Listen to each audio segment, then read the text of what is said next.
প্রায় ৬,৭০০ কোটি টাকা ব্যয়ে চট্টগ্রাম বন্দরের লালদিয়ার চরে তৈরি হতে যাচ্ছে বিশ্বমানের কন্টেইনার টার্মিনাল। সম্পূর্ণ বিদেশি বিনিয়োগে ডেনমার্কের বিশ্বখ্যাত এপি মোলার ম্যাথ গ্রুপ পিপিপির ভিত্তিতে টার্মিনালটি তৈরি করবেন। সোমবার G2G'র ভিত্তিতে করা ৩০ বছর মেয়াদী চুক্তিটি স্বাক্ষর করেন চট্টগ্রাম বন্দর কর্তৃপক্ষ ও এপিএম টার্মিনালস। অনুষ্ঠানে পাবলিক প্রাইভেট পার্টনারশিপ অথরিটির চেয়ারম্যান আশিক চৌধুরী বলেন, লালদিয়া শেষ নয়, এটি থেকেই শুরু হচ্ছে বাংলাদেশের নতুন যাত্রা। বিস্তারিত রিয়াজ সেজানের প্রতিবেদনে। বিশ্বের মোট ৪০৫টি বন্দরের মধ্যে চট্টগ্রাম বন্দরের অবস্থান ৩৩৪ নম্বরে। কন্টেইনার জটিলতা, ডিজিটালাইজেশনের অভাব, গভীর সমুদ্র বন্দর না থাকা সহ নানা কারণে পিছিয়ে দেশের সর্বপ্রধান এই বন্দর।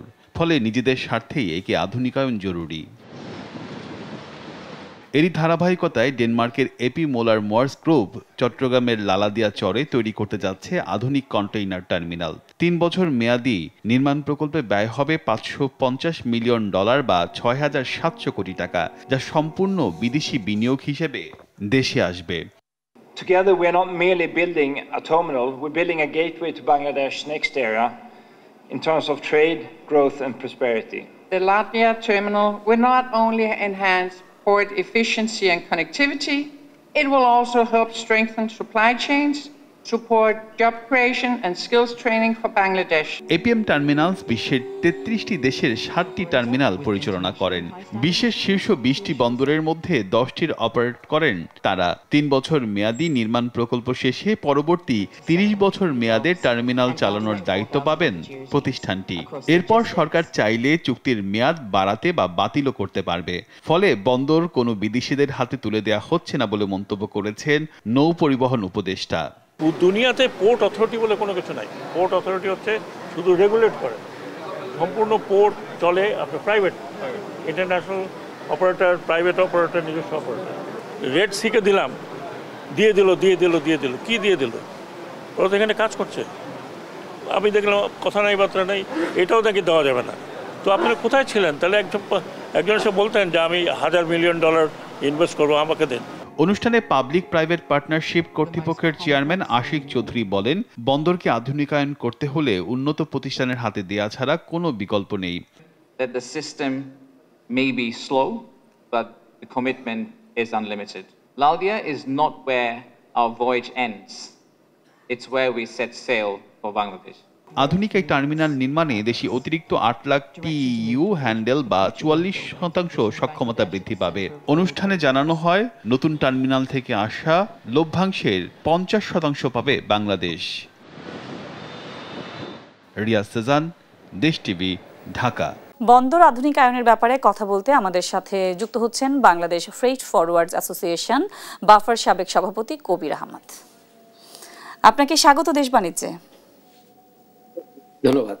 জি, আসলে নানান আলোচনা সমালোচনার পর আমরা আজ দেখতে পেলাম ডেনমার্কের প্রতিষ্ঠান এপি মোলার মাইসকে লালদিয়া বন্দর টার্মিনাল নির্মাণের দায়িত্ব দেওয়া হয়েছে। বিষয়টিকে আপনি কিভাবে দেখছেন এবং এর মাধ্যমে আসলে বন্দরের গতিশীলতা কতটা বাড়বে বলে মনে করছেন? ধন্যবাদ। এটা খুবই পার্টিনেন্ট একটা কোশ্চেন। আজকে আমি বলবো যে আমাদের লজিস্টিক ইন্ডাস্ট্রির জন্য এটা অনেকটা একটা সিগনিফিক্যান্ট শুভ দিন আমি বলবো, বিকজ আমরা অনেক বছর যাবৎ আমাদের এই খাতে আমরা ইনভেস্টমেন্ট ইনভাইট করে আসছি, বিভিন্ন সভা, সেমিনার, সিম্পোজিয়াম করে আসছি, কিন্তু আসলে এটা কখনো রিয়ালিটিতে আলোর মুখ দেখে নাই।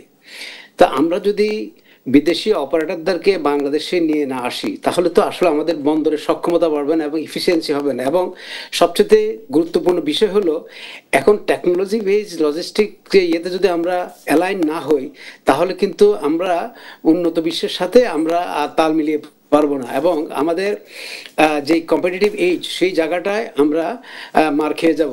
দেখুন, আমাদের পোশাক শিল্প এমনি already in challenging in different aspect, investment এবং সরকারের বিভিন্ন নীতি নির্ধারকদের বিভিন্ন ধরনের নেগেটিভ ইয়ের কারণে। তার উপরে পোর্টের যদি সেরকম একটা নেগেটিভ গ্রোথ থাকে, সেটা তো অবশ্যই that will be have another impact on the our readymade garments industry. তো আমি বলবো এটা একটা অত্যন্ত যুগান্তকারী পদক্ষেপ সরকারের। আমরা কিন্তু আজকে দেখলাম যে লালদিয়ার পর পানগাঁও নিয়েও আজ আরেকটি চুক্তি হয়েছে। তো আসলে সেক্ষেত্রে দেশের বন্দর কেন্দ্রিক বিনিয়োগে বিদেশিদের আগ্রহ কিন্তু আমরা দেখতে পাচ্ছি। এই বিষয়টাকে আসলে কিভাবে দেখছেন? এটা আমি সত্যিকার অর্থেই বলবো, যদি পানগাঁওকে যদি আমরা ডেভেলপ করতে পারি টু এ ফরেন ইনভেস্টর, তাহলে আমাদের সারাউন্ডিং পানগাঁওর আমাদের যে ইন্ডাস্ট্রিগুলো আছে সেই বিজনেসটাকে সে ক্যাটার করতে পারবে। এবং আপনি দেখুন, আমরা যদি চট্টগ্রাম থেকে পানগাঁও আসি all the way through road transportation, সেখানে আমাদের প্রায় 24 ঘন্টা লেগে যায় এবং there is heavy impact of road transportation সেটা হয়। সেই ক্ষেত্রে যদি আমরা পানগাঁওতে যদি পানগাঁওকে ডেভেলপ করে যদি সেটা ইন্ডিপেন্ডেন্টলি একটা বিদেশি অপারেটর যদি সেটাকে হ্যান্ডেল করে, তাহলে আমাদের এই স্থানীয় যেই ইন্ডাস্ট্রিগুলো সেটাই সার্ভিসটা পাবে, অ্যাজ ওয়েল এজ পানগাঁওর সক্ষমতা অনেক বাড়বে এবং আমাদের যেই HR ডেভেলপমেন্ট এই সেক্টরে সেটা অনেক সিগনিফিকেন্টভাবে উন্নত হবে। আমাদের বন্দরের আধুনিকায়ন তো হচ্ছে, আমরা দেখছি আজকেও 2টা চুক্তি হয়েছে। আসলে সেক্ষেত্রে বন্দরের আধুনিকায়নের সাথে আমাদের বিনিয়োগটা আসলে কি পরিমাণে বাড়বে বলে আপনি মনে করছেন? দেখুন, আমাদের সবচেয়ে বড় কথা হলো যে আমরা যে ইন্ডেক্সটা দেখলাম বর্তমানে আমাদের বন্দরের যে অবস্থা, সেটা হলো একদম তলানিতে। বন্দর although handling over 3.3 million TEUs per annum, কিন্তু কথা হলো যে এই বন্দর এই সক্ষমতার মধ্যে দিয়ে আরো অনেক বেশি টিউস হ্যান্ডেল করার কথা, 1 নম্বর। 2 নম্বর হলো আমাদের জাহাজের টার্ন অ্যারাউন্ড এবং একটা কন্টেইনারের টার্ন অ্যারাউন্ড থেকে শুরু করে যেই বন্দরের যে টার্ন অ্যারাউন্ডগুলো, তারপর ইম্পোর্ট ক্লিয়ারেন্সের যে প্রসিডিওরগুলো, প্লাস আমাদের বন্দরের যেই সক্ষমতার আদলে যে আমাদের যে revenue generation, foreign currency investment, সব দিক থেকে যদি আমরা হিসাব করি, আসলে বন্দর ইজ নট মেকিং মানি। এটা একটা বন্দরটা বেসিক্যালি টাকাটা ইনকাম করছে on basis of high detention and high charges, কিন্তু not on basis of its efficiency. যে আমি একদম শেষ প্রশ্ন করবো, একদম ছোট করে আপনি একটা উত্তর দিবেন আমাকে। চট্টগ্রামের পাশাপাশি মংলা, পায়রা, অন্যান্য বন্দরকেও কিন্তু উন্নয়নের কথা বলছে। আসলে এক্ষেত্রে আপনার কোনো পরামর্শ আছে কিনা, একদম ছোট করে আমাদেরকে একটু। আমার পরামর্শ হবে, আমি পায়রাকে খুব বেশি গুরুত্ব দিতে চাই না, because Payra has over 15 kilometre silting channel that will be very expensive for this country. I don't know এটা কতটুকু আমাদের জন্য ভায়াবল হবে, কিন্তু মংলা সেই ইনভেস্টমেন্টটা যদি আমরা মংলা পোর্টে ডাইভার্ট করি, এটা একটা অ্যাঙ্করেজ পোর্ট, এবং মংলা পোর্ট থেকে যদি আমরা হেভিলি ট্রিভারাইন করি all the way through শেল্টার্ড water এবং খুব সেফ নেভিগেশন, এবং Mongla port code change, it could be game changer আমাদের লজিস্টিক ইন্ডাস্ট্রির জন্য অ্যাজ ওয়েল অ্যাজ আমাদের ইন্ডাস্ট্রিয়াল ডেভেলপমেন্টের জন্য। আপনাকে অসংখ্য ধন্যবাদ আমাদের সাথে যুক্ত হওয়ার জন্য।